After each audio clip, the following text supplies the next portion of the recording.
Hey, welcome to Monday Night Men, The Mission. This is a series in which we're highlighting some of the key speakers that have been at Lion's Roar over the years. Lion's Roar coming up this year, 2025, November 6th through the 8th in Dallas. And today, and this, whenever you're watching it, it premieres at evening, so I always think of it as a nighttime thing. And usually that's when I watch a lot of ministry stuff. I'll watch it early in the morning, late at night, read, all the stuff that goes with what we do as followers of Jesus Christ. Stephen Mansfield, great friend, remarkable speaker, great writer. I've got Lincoln's Battle with God, which I actually read online, but I wanted a copy of it in print. So I ordered that. And then what kind of cojones do you have to write a book about manly men and put your name on it? Mansfield's Book of Manly Men. So I would say Stephen Mansfield is one of those men. And he speaks to us today on the Monday Night Men, The Mission, from a perspective that's unique. As I asked him to speak of some of the things he's walked through, which haven't been easy to arrive where he's at today. And this message really sparked a lot of men, energized us, gave us if you will, a renewed sense of purpose and vision. This is going to be a great message. This is going to be really something that you need to take notes on. I think every time, if I looked around, I've got his name on a number of my journals, things that I've watched online, things that I've listened to in his podcast, ideas that he puts out in his emails, just those things. He always sparks something.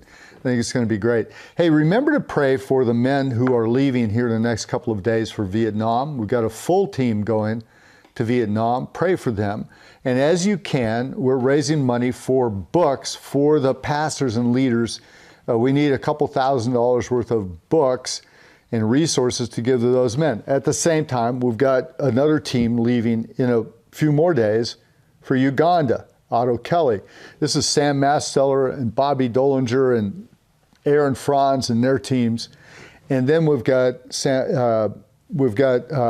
Otto Kelly going to Uganda with a team of men. I think Mark Savell, some others. It's going to be a great time. I think Greg Berg's on that trip.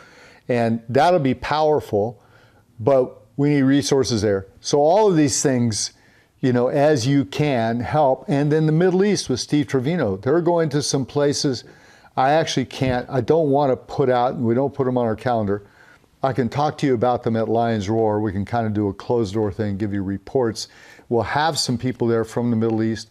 We'll have some in there from Indonesia. We'll have some guys there from South America. It's going to be a remarkable time, November 6th through the 8th in Dallas. Make sure you register now because it's over half full. Tends to fill up pretty quick. And I don't want you to miss it. Hey, here's Stephen Mansfield with a word from Lion's Roar that really rocked our world. My friend, Stephen Mansfield. Watch this.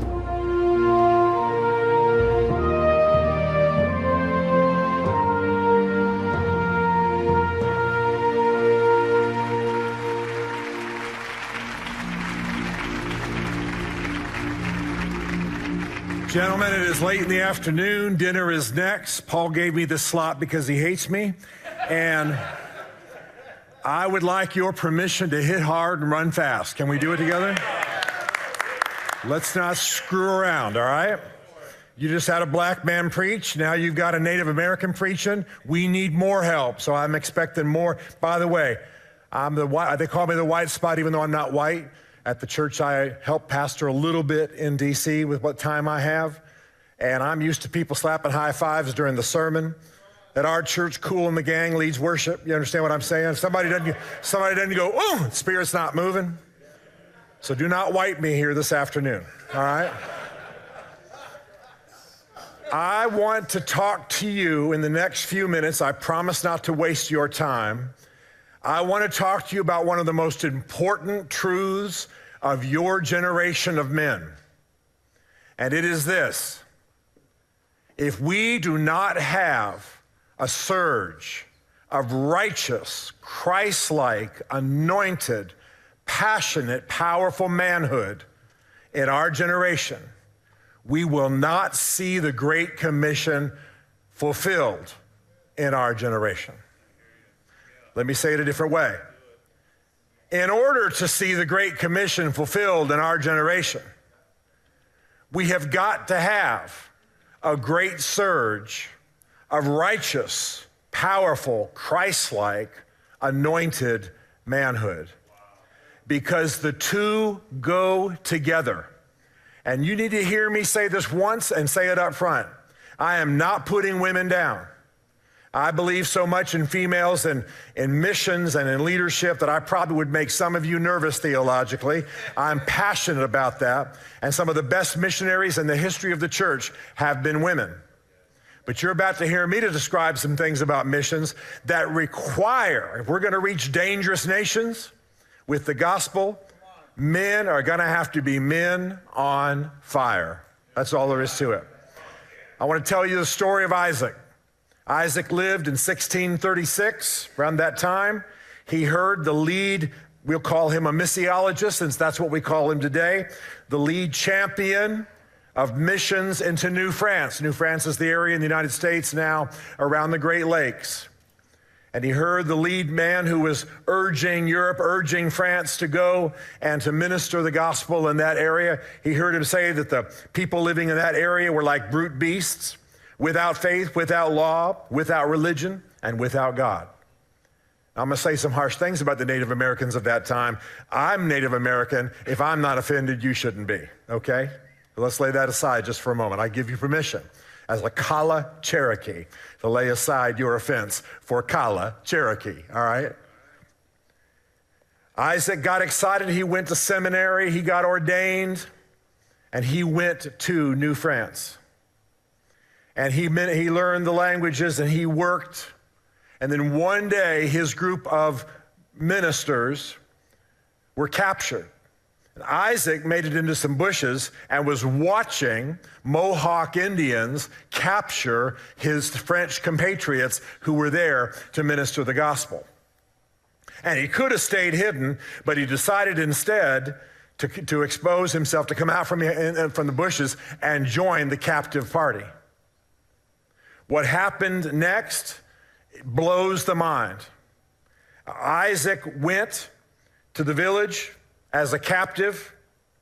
Wildly painted warriors gnawed on his fingers with their teeth until his bones were exposed. It was a form of torture, cannibalism being a major part of Native American life at that time in this part of the world. Worms settled into the wounds. Flies swarmed constantly about the body and flesh. The man was beaten, scraped, gouged, and burned. At night, he and his companions were tied to the ground with their arms and legs spread. This was when native children began throwing hot coals on them and laughing hilariously as the men contorted themselves to get those coals to fall off of their bodies. It was unbelievable. He was burned, he was bleeding, he was racked by pain. He was forced to run a gauntlet while the warriors beat and kicked him nearly to death. Native women drove sticks into his wounds. He was made to watch while natives cut strips of flesh from the bodies of his friends and ate them. Aren't you glad I told you up front I was Native American so we wouldn't have an uncomfortable moment? Well, what happened was eventually that a Presbyterian minister came along, did a trade, and got Isaac delivered, took him back to France. He was so gnarled, so damaged, that the queen came and kissed his mangled hands. You can imagine how horrible that was. The Pope found him and bowed to him because he had suffered so horribly, his terribly traumatized body. He lived with his mother for a year. He taught in the seminary. And do you know what came next? He said, I am called to proclaim the gospel of Jesus Christ amongst that brutish people. That's his phrase, not mine. And he, darned if he didn't, he got on a ship and went back to New France, preached the gospel for some more years to the very people who had destroyed him, eaten his friends, eaten his body, left him decimated. And one night he wrote that he would be happy to give his life for Jesus to fulfill the Great Commission. The next day he was walking into an Iroquois hut and an axe was crashed into his brain and he was killed. And why am I telling you this unedifying story after we've just heard an edifying sermon about victory? Because, my friends, this is what the Great Commission means. We have it westernized. We have it sanitized. We have it cleaned up. And I'm not accusing, we've all done it. We have a version of the Great Commission in our brains that comes from living 20 miles from DFW. We have a version of the Great Commission in our brains, and I'm talking to myself because we fly first class on our planes, because we have so much wealth and we have so much ease, and so we have so much opportunity. My buddy Johnny Moore said a little while ago that he just was at the border of Iran. You would have been killed for being at the border of Iran not that long ago. Would have cost you your life. But I want you to understand, though, in the time that I'm going to briefly have this afternoon, because I'm choosing to make it brief, is that when our parents in the faith in the first century heard Jesus proclaim the Great Commission of Matthew 28, it was not something easy. It was not something simple. They knew immediately when they heard it, it would cost lives. They knew immediately when they heard it. In fact, I want to take you to that. Keep Isaac in your mind. I want to read to you Matthew 28 and verse 18 to 20. This is the Great Commission of our Lord Jesus Christ. And then I'm going to back up after reading it, and I'm going to break it out for you a little bit. And then I've got some other stories I want to share with you that I hope will stick into your mind. I'm reading from God's version of the Bible, the NIV. You got some communist version of the Bible? That's fine. You go right on. Matthew 18 and verse 28. Nothing better with some preachers in the room to pick a fight over Bible versions. All right, here we go. All authority in heaven and on earth has been given to me. Therefore, go and make disciples of all nations, baptizing them in the name of the Father and of the Son and of the Holy Spirit, and teaching them to obey everything I have commanded you. And surely I am with you to the very end of the age. Let's understand something about this verse. I've got a background in Greek. I'm going to take you to some Greek words. Don't get nervous. It's painless. Scholars call that first phrase a distributive sense, which means it should not read, there's no way to do this in English, and that's why the translators don't do it. It should not read, all authority in heaven and earth has been given to me. The way it should read is every kind of authority, every variety of authority, all authority that exists in all its variations has been given to me. It's not just all authority in heaven and earth, that's real broad. Every kind of authority has been given to me because I stand here now, Jesus is saying, as the resurrected Lord, master of the universe, through whom all things were created. Here's what's great. Therefore, go. Remember who he's talking to in the first century. He's talking to Jews. He's talking to Jews who are in their promised land. We're talking to Jews who are in the land that their ancestors fought for.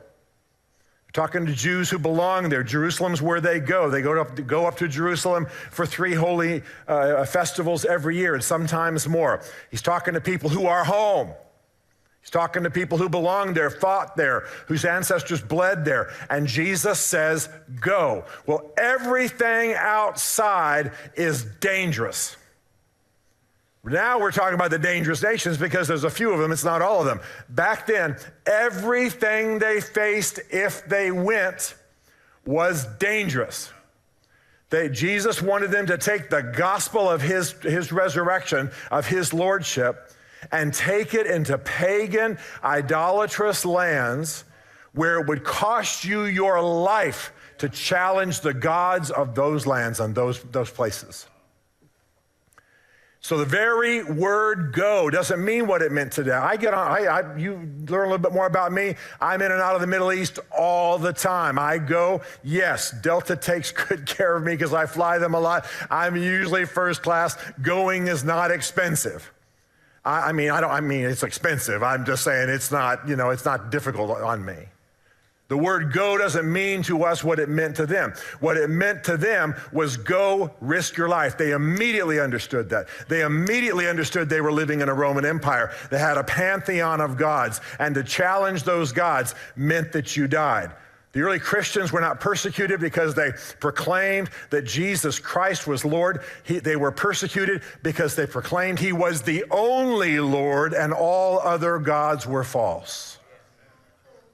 And the Christians understood this. The disciples understood this. When Jesus said go, it could be a death sentence. It was for many of them. I'm not trying to make it daunting. I want you to understand the price of it. Because it's not done by pansies. It's not done by wimps. It's not done on weekends. It's not done just on vacations. It's done with your life.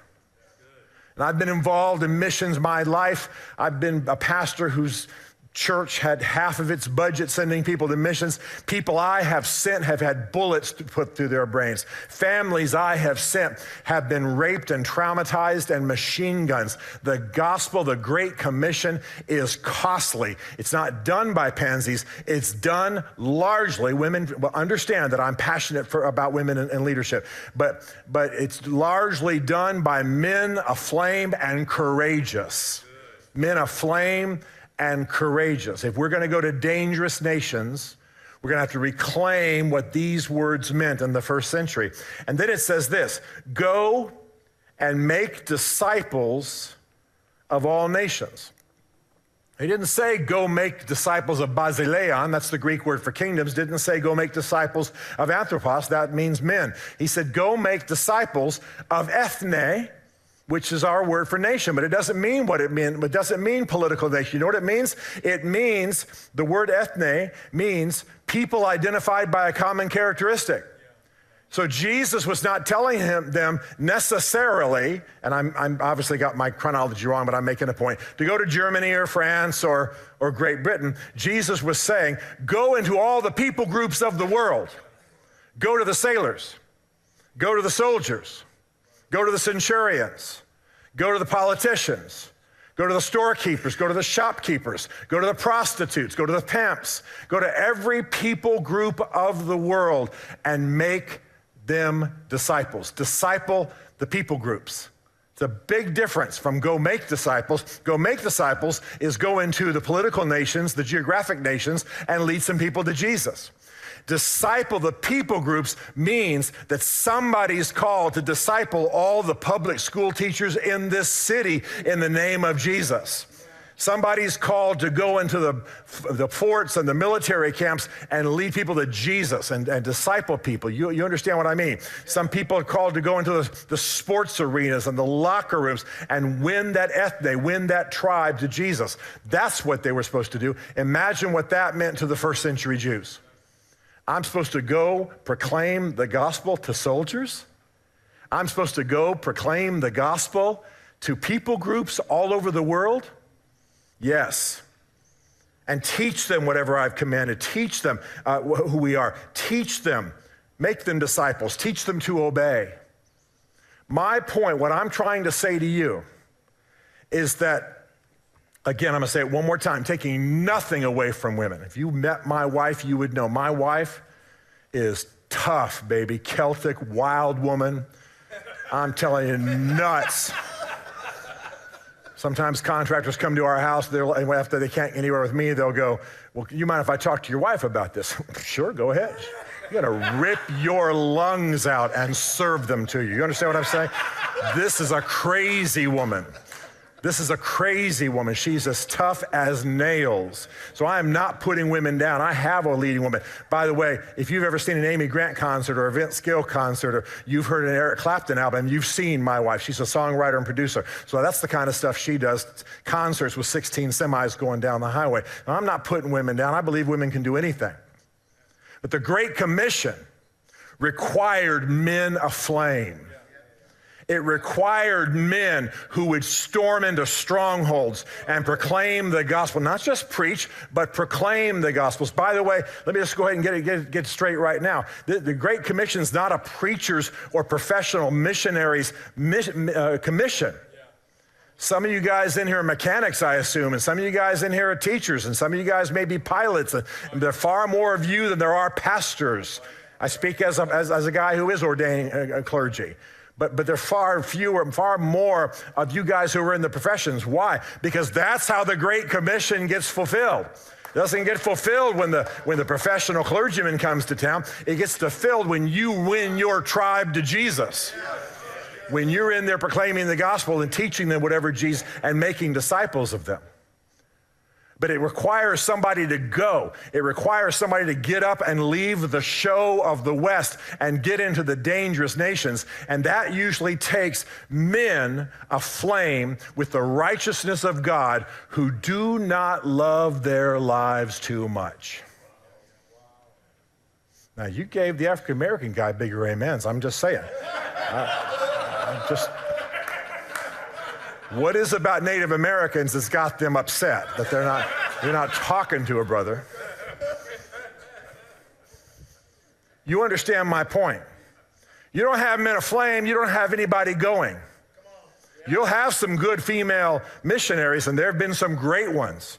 But you don't get whole churches, whole movements. You don't get a confrontation with darkness. You don't get going into demonic areas and pulling stuff down. And you don't get your fingers being gnawed and then going back to France and then coming back and preaching to the same people until you die. You don't get that unless men have been captured by the gospel, reclaimed noble manhood, and are on the march in their generation. You don't have it. And because we haven't always been that kind of people, we have missed some opportunities you wouldn't believe.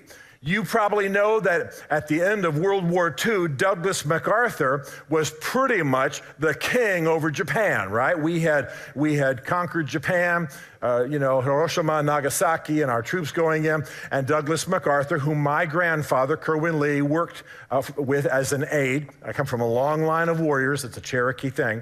And he worked there, and Douglas MacArthur saw that what Japan needed in 1946 was the gospel. That they had this weird religion of Shintoism that had divinized the emperor, and it's what had led to all of this. The Shinto revival before the war had led to all of this bloodshed and all this horror. You know what he did? He sent a letter to the American churches. And he said, if you will send 100,000 missionaries, we will make Japan a Christian nation. He got less than 2,000, and most of them didn't stay very long because nobody liked the Japanese at the time, right? And we're happy about the Germans. We certainly didn't like the little brown people. A little bit of racism thrown in addition to our military hatred, which, given the context, it's wrong, but I'm just saying you can at least understand how a culture can arrive there. So we weren't excited about sending missionaries to Japan. And we missed the opportunity to bathe Japan in the gospel of Jesus. What would happen if Japan was captured for the gospel right now? What would have happened? Consider this. We're all talking about China. We're all talking about what's going on with China. Do you know that back in the 1200s, you've heard about Marco Polo's ventures to China, but it was actually his uncle and his father who went before Marco Polo did. And they went to see Xanadu, the great Khan, who was the grandson of Genghis Khan. And they spent time with him, and he was so impressed with their Christianity, he said, go back to Europe, find 100 Christian priests. They all would have been priests. Clergy would have been priests at that time, but basically Christian leaders, and bring them here. I'm intrigued by your religion. Perhaps it should be ours. This is what the ruler of China said in the 1200s. If 100 missionaries, 100 Christian leaders had gone to China, to Xanadu, the great palace of the great king, we might have seen a Christian China generation after generation after generation. You know what happened? 2 went, and after a few days' travel, they realized how hard it was going to be, and they turned around and went back. Now, why am I telling you this? I want you to see that there's a connection between noble manhood aflame with courage and power and might and a sense of victory and calling and the fulfillment of the Great Commission. If you don't have the one, you're not going to have the other. You don't have the one, you're not going to have the other. I mean, I love them as I do. You don't have grandmas storming into dangerous nations. I love them. I had 2 grandmothers myself, believe it or not. One would have scalped you for looking at her, but I'll come back to that later. But you aren't going to take a dangerous nation unless you've got men set aflame with the gospel who are willing to pledge their lives, plant their lives in that nation. You're not going to have it. And we've lost these opportunities before. It's not an accident that Paul is marrying, going into unreached places, going into dangerous nations, and a men's movement. The two go together. It's not one or the other. The two have to go together. And I want you to hang on to the fact that I'm not saying to you, get on an airplane, necessarily. I'm saying, disciple your people group. I'm saying, disciple your people group. Because, okay, let's just for a moment say I'm professional clergy. It's not me who primarily is going to be most successful at leading your tribe to Jesus. It's me who trains you to go lead your tribe to Jesus. Your mechanic buddy, I'm making up all this, I don't know what your professions are, but your mechanic buddies, your chicken fried steak cooking buddies, love me some chicken fried steak. Could we have some before this is over? You understand what I'm saying? Whatever it is you do, golf pro, school teacher, professor, whatever it is you do, I'm not best at reaching the people who are like you. Neither is Paul, neither are the pastors in this room. We stir you up, you disciple your people group, life changes. And then, yeah, we might get on some airplanes and go to the dangerous nations, but the dangerous nations are down the street. We got to have some men who are not so enculturated, not so westernized, that they are first Jesus men, aflame with the Spirit, ready to change their generation. And I'm not trying to criticize you. I'm not trying to pick on you. I'm wearing a t-shirt. Some of you probably noticed I can't take my jacket off completely because I'm all wired up. I think the sound guy and I are married. He was so much up my back. Lord have mercy. Some tribes, we'd be on our honeymoon right now.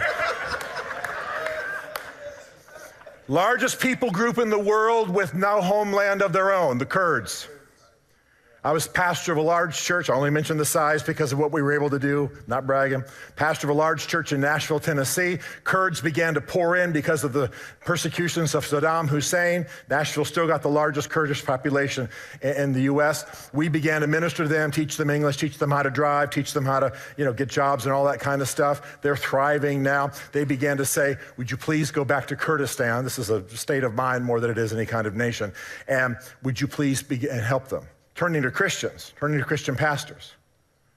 So we began to go into what you think of as northern Iraq, they think of as part of their homeland. Kurdistan, as they conceive of it, carves off part of the most contentious nations in the world. For them to have Kurdistan, you've got to carve off a piece of Iran, Iraq, Jordan. I mean, it's unbelievable. But we went in there and we found out who they were. You know who they are? They're the descendants of the ancient Medes. They were there on the day of Pentecost. They were there. Specifically mentions the Medes in Acts 2. So we told them who they were. We told them that Islam is not their destiny, that their destiny is to walk in freedom in Christ and proclaim the gospel the world over. It shouldn't happen snap overnight and then it was on the 700 Club. People died in that pursuit. People died. Friends of mine got assassinated in that pursuit. But still, the president of the KRG, the Kurdish Regional Government, Northern Iraq, will tell you that American evangelicals are the best friends the Kurds ever had. And prior to that, it was a common saying that the Kurds have no friends but the mountains, because every time they got in trouble, they went back to their mountains. Every time Saddam persecuted them, they went back to their mountains. And finally, even the mullah, the senior mullah of that part of the world, said, no, it's the evangelicals who stood with us, the evangelicals who fed our children, the evangelicals who brought medical care. And I'll tell you, I know doctors from Vanderbilt who hiked over the mountains to do surgeries day after day after day when Saddam was attacking. What am I trying to say? That doesn't happen unless manhood is set aflame. And I still believe we're going to see the Kurdish people, who are 95% Muslim people, I believe we're going to see them come to Jesus in huge numbers. Why? Because they remember who their friends were in the bad days. And at that point, it was evangelical pastors from America, for the most part, and other evangelicals. I'm telling you that we are living at a time when we believe a lot of lies about what's possible internationally. I want to tell you that we turn on our television and we hear about upheaval in the Middle East, we hear about the Muslim world, and we hear about how the Muslim world's not over to the gospel. It's hogwash. If it wasn't in a church, I'd use other words. It's complete krapos. That's the Greek word for, The Muslim world is wide open. Islam does not have any answers. It has no pastoral theology. Allah has 99 names in Islam. Not one of them is love. You start to tell him who he is. You start to speak to that eternity in his soul. You start to call him to Jesus. You start to tell him that his heritage is that. And I'm telling you what, they will leave Islam in a second. Do you know today we're the fastest growing movement of Christianity is of any nation on the world? Do you know where it is? It's going to shock you. Iran. Iran. You know how they're doing it?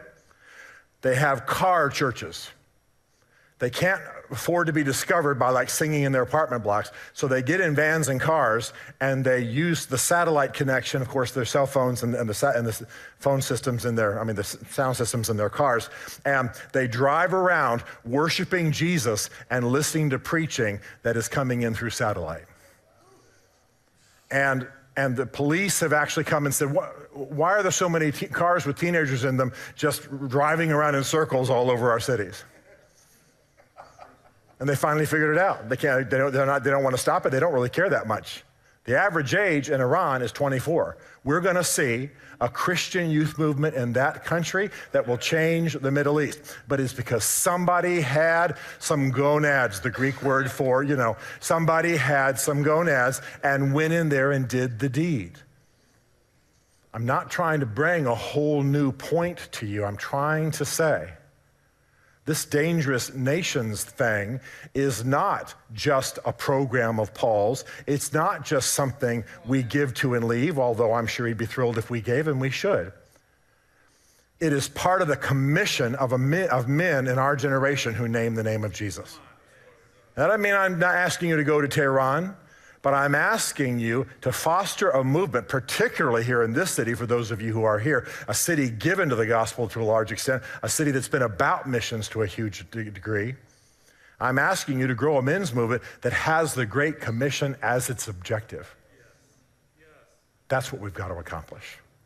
And it means we've got to love our lives less, we've got to love our comforts a whole lot less, and we've got to realize that if God is indeed pouring out his Spirit on righteous manhood in our generation, it's not so that we can just meet on, please do, I have a spirit of sarcasm, so do not let this discourage you in any way, okay?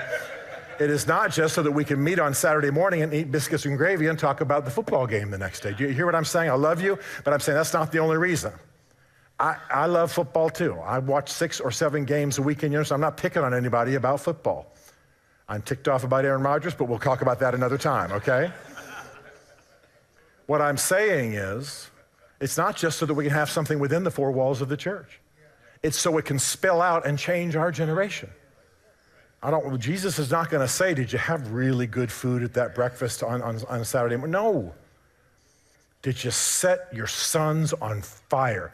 Did you ordain them, lay hands on them, impart gifts to them, speak prophetically, small p prophetically or big P prophetically, I don't care, over their lives? Did you send them out? Yes, and did some of them die? Did you lay down martyrs in your generation? I'm not in some death cult here. I don't want to die. I don't want anybody else to die. But we have to at least be willing to plant our lives as seeds in the soil of a dangerous nation if we're going to change this generation. We have to. You gave the other guy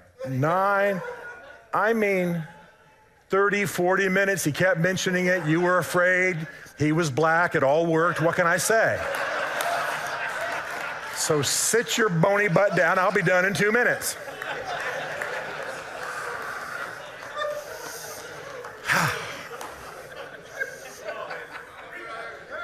Do this for me. Do this for me. And I'll see you again in the morning. One of the great missionary endeavors you'll be celebrating in about 20 days. I love the food and football of Thanksgiving just like you do. I am not some sin-sniffing, mad about pleasure kind of guy. You understand what I'm saying? I'm about to go eat. I haven't eaten all day. I got up at 3:45 in the morning. JT and I are making a beeline for the door. Do not get in our way. We are starving to death. We will plow you over. You understand? A hungry man standing on the stage. So enjoy your food and football on Thanksgiving. But the reason we have a Thanksgiving is that 104 people got on a ship no bigger than a volleyball court and sailed for 66 days across the North Atlantic in water so cold the U.S. Navy says you die in 3 minutes just being in it. And the reason they came is they'd been in exile in Holland for 12 years, but as they prayed and sought the Lord, he began to talk to them about Native Americans. They didn't have that name then. They just were called the natives. So when they came ashore and they had to write up a legal document to govern themselves because they thought they were in Virginia and they weren't, they were 500 miles north. They wrote the thing called the Mayflower Compact. You know what they said? We sailed for the glory of God and the advancement of the Christian faith. And in New England, there's been a ritual that my family has observed, Native American though we are, where we put 5 kernels of corn on each plate before we eat and remember the starving time in Plymouth and remember the sacrifices. And in our home, we remember the Native Americans who rescued their white butts. You understand what I'm saying, right? Squanto's more important to us than Governor Bradford, but that's just how it goes. Don't be offended. And we remember that great missionary journey, bringing families to the New World to be, this is their words, not ours, a stepping stone of the light of Christ in the New World. That's what changes nations. That's what wins Jesus, what he earned and what he won on that cross. And that only comes with a generation of manhood set aflame by the Spirit of God. I love you.